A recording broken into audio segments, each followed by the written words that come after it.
Hello साथी, welcome to smart study with Gaurav Kumar में आपका हार्दिक स्वागत करता हूं।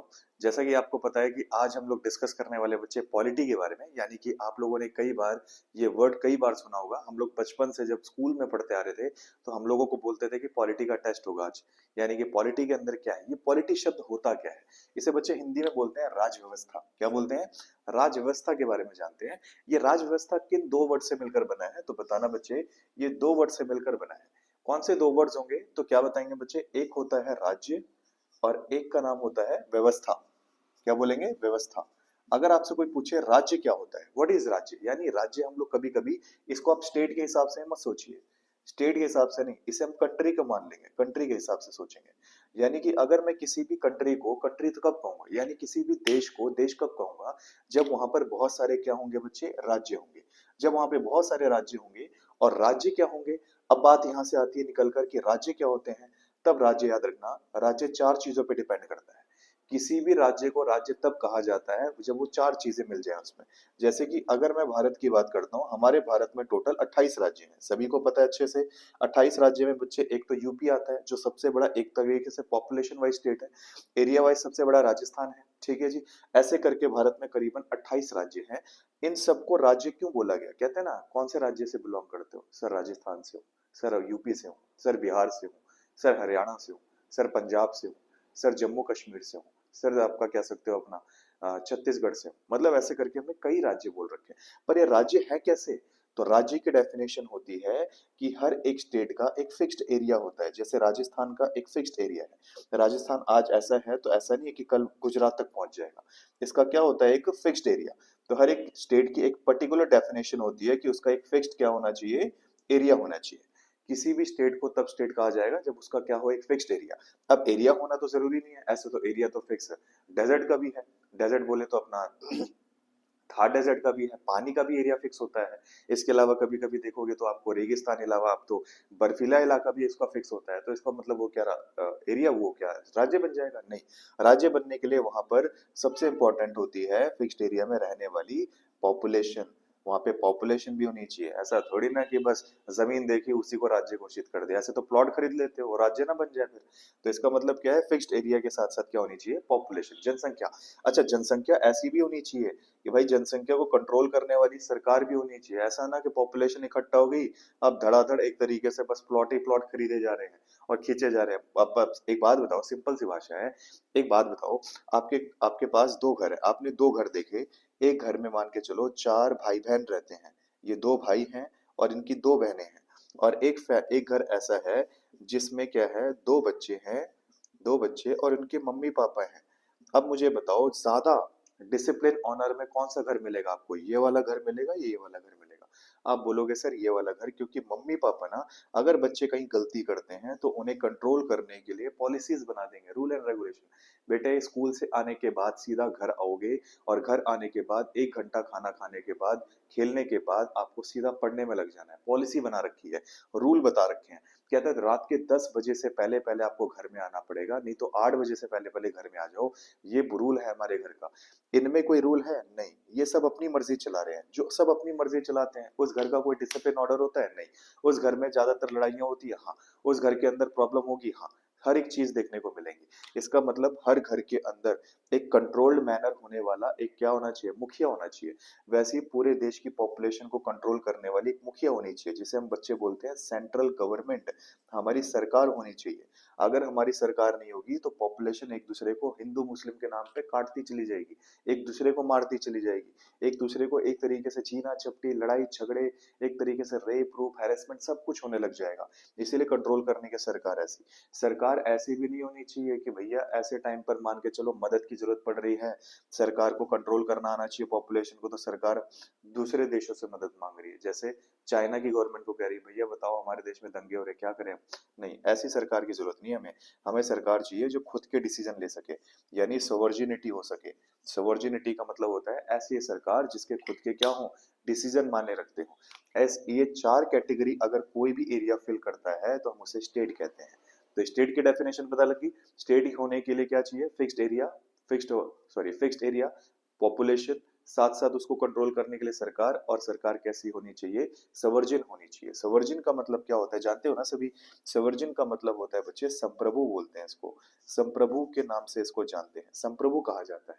कोई दिक्कत? बहुत बढ़िया, आगे बढ़ते हैं। अब बात आती है, ये तो रह गई सरकार, यानी कि ये तो बन गया राज्य।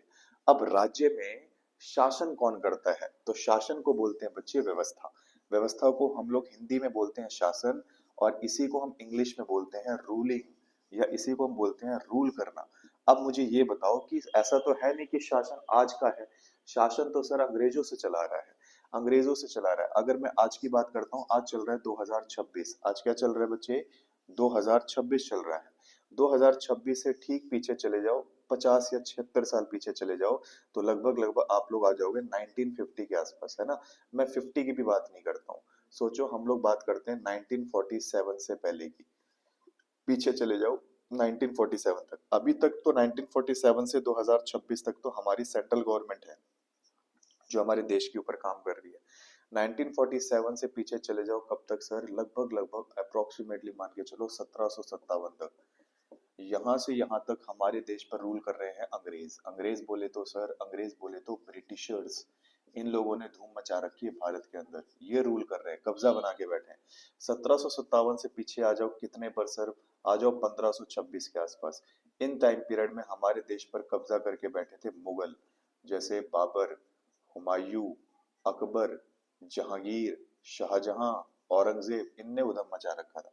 1526 से पीछे चले आओ लगभग लगभग 1206 तक, तो इस समय पर दिल्ली सल्तनत हुकूमत कर रही थी। कौन? गुलाम, खिलजी, तुगलक, सैयद, लोदी, इन लोगों ने मत्थामारी कर रखी थी।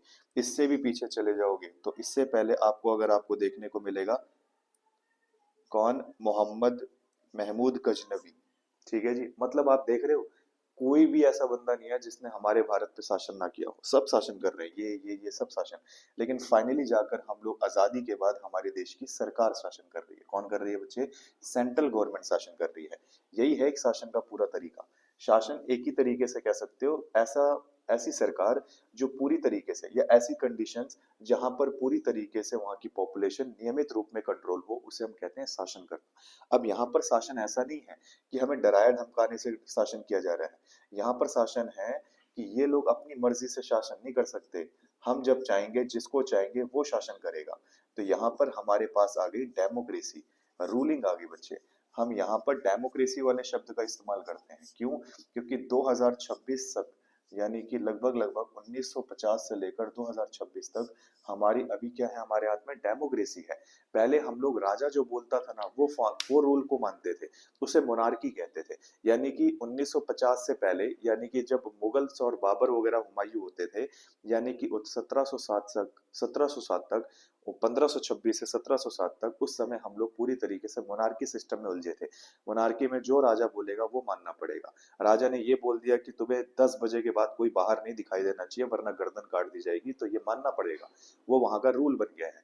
हम लोगों को अधिकार नहीं होता था कि हम अपनी मर्जी से राजा चुने कि बाबर अगली बार राजा नहीं बनेगा, इस बार हम लोग अकबर को बैठाएंगे, या इस बार हम लोग कह सकते हो अशोक राजा को बैठाएंगे, इस बार हम लोग महाराणा प्रताप सिंह को बैठाएंगे। हम लोगों के पास वो शासन नहीं था। आज हमारे पास वो पावर है कि हम चाहे तो मोदी जी को 5 साल के बाद हटा सकते हैं और किसी और को ला सकते हैं। ये पावर कहलाती है डेमोक्रेसी। क्या कहलाती है? डेमोक्रेसी। पर बात आती है बच्चे शासन की, तो शासन हमारे देश में हमारी सरकार कर रही है। अभी कौन कर रही है? सरकार। कौन कर रही है बच्चे? गवर्नमेंट। अब गवर्नमेंट कहती है भैया, इतने बड़े देश पे जिसका एरिया ही 32,87,000 कितना हो, 263 किलोमीटर स्क्वायर हो, उस पे शासन आसान थोड़ी ना है करना। तो उस पे शासन करने के लिए मुझे काम करना पड़ेगा, मुझे अपनी टुकड़ियां बांटनी पड़ेंगी। मैं अपने तरीके से शासन तो कर लूंगी, लेकिन मुझे शासन करने के लिए शासन को आसान बनाना पड़ेगा। एक साथ इतना बड़ा शासन करना तो आसान नहीं है मेरे लिए। तो इसने क्या करा, अपने हिस्से को 3 हिस्सों में डिवाइड कर लिया। अपने आप को बोला कि एक पावर तो मैं बन जाऊंगी लेजिस्लेटिव, एक पावर बनाएंगे हम लेजिस्लेटिव पावर, या क्या बोलोगे? लेजिस्लेटिव बनाएंगे। एक बनाएंगे हम एग्जीक्यूटिव। एग्जीक्यूटिव। अपनी सरकार ने अपने हिस्से को 3 हिस्सों में बांट लिया, 3 से नहीं 4 हिस्सों में, 3 हिस्सों में बांटा है मीन।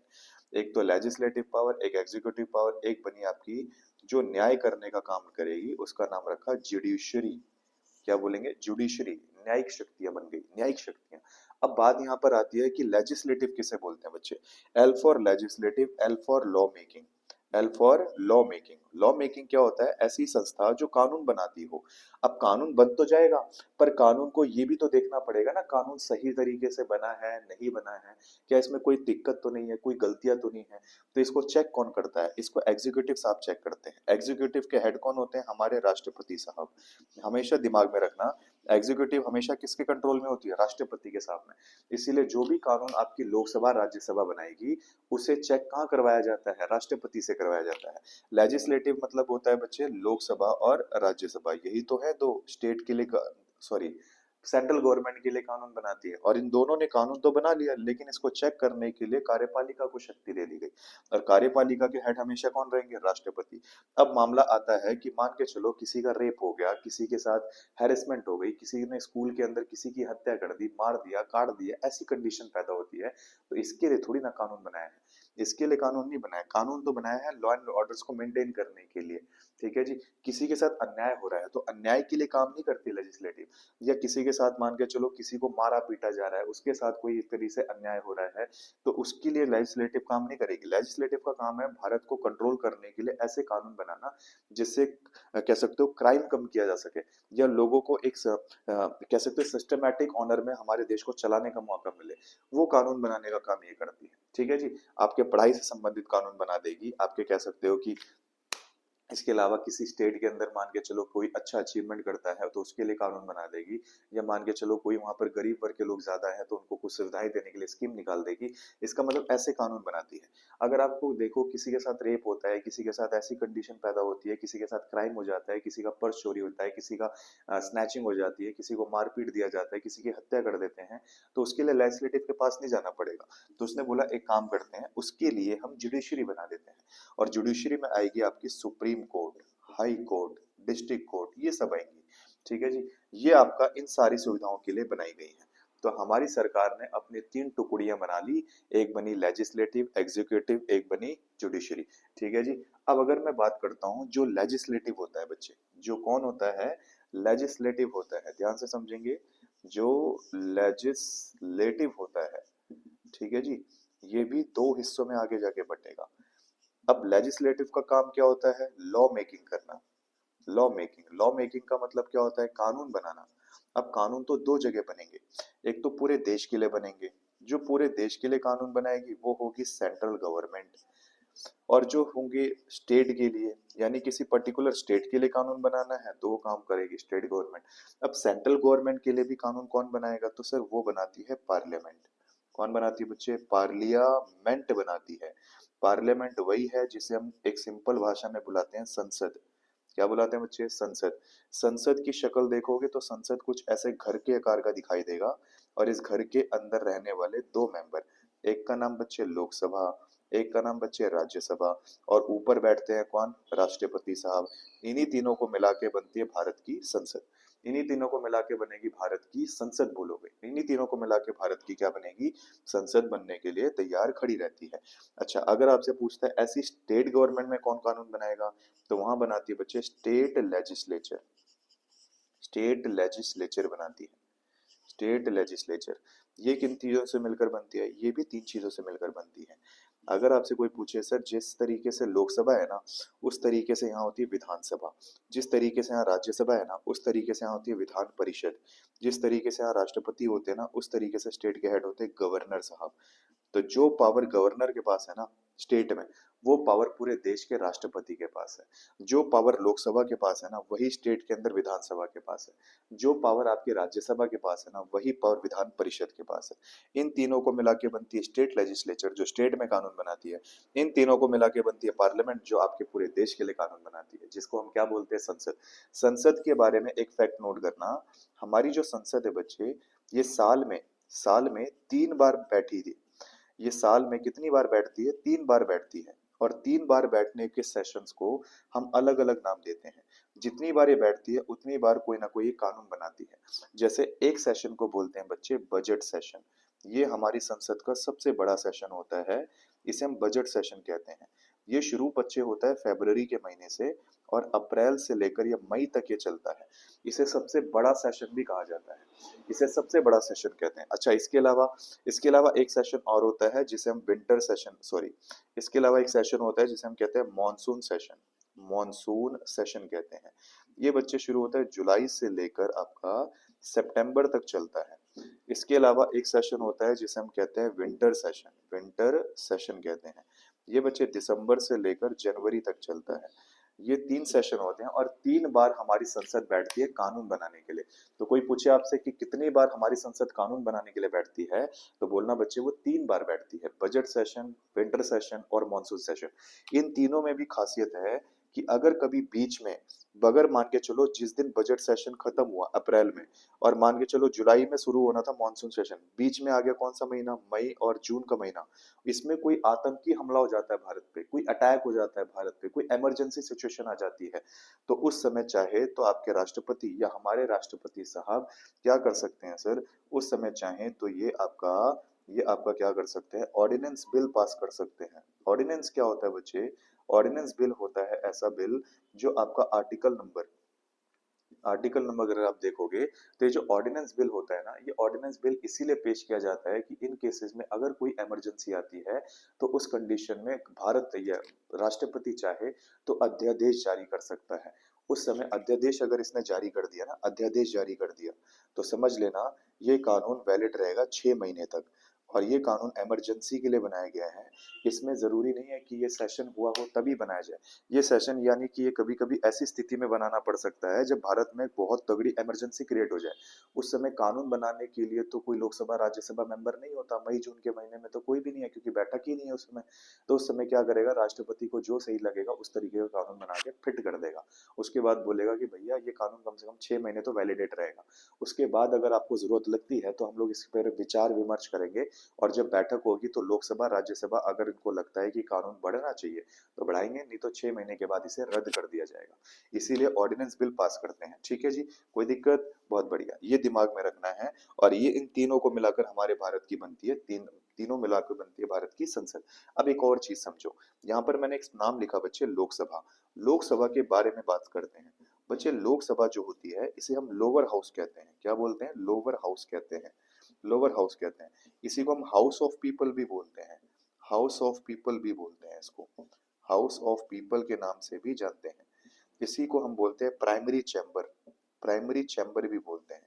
यानी इसके कई सारे नाम होते हैं बच्चे लोकसभा के। वैसे ही राज्यसभा की अगर हम बात करें, इसे हम अपर हाउस बोलते हैं।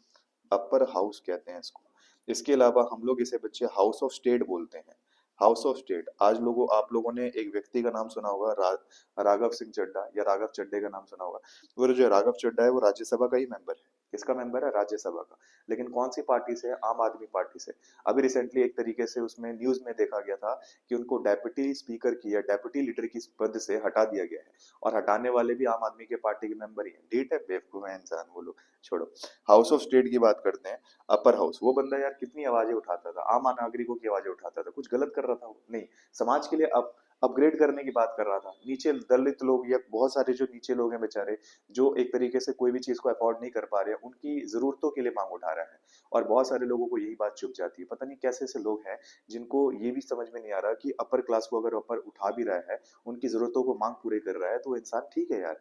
ऐसे लोगों की जब संसद में जरूरत पड़ती है तो उस कंडीशन में बहुत सारे लोग ना अपोजिशन में खड़े हो जाते हैं कि राघव चड्ढा ये कर रहा है, वो कर रहा है, गलत है, ये नहीं है, वो है। अरे भैया वो तो देखो आप लोग, आज तक किसी ने पार्लियामेंट में ऐसी आवाज नहीं उठाई जो नॉर्मल कॉमन नागरिकों की आवाज हो, या कह सकते हो जिससे हम लोगों की आंखों में धूल झोंक झोंक कर कंपनियां जो ऐसा ऐसा टैग लगा के चलती है, उसके लिए बंदा आवाज उठा रहा है। तो खुद तो एक तरीके से सपोर्ट में खड़ा होने की बजाय अपोजिशन में खड़े हो जाते हैं। अपोजिशन में खड़े होने से क्या मिलेगा?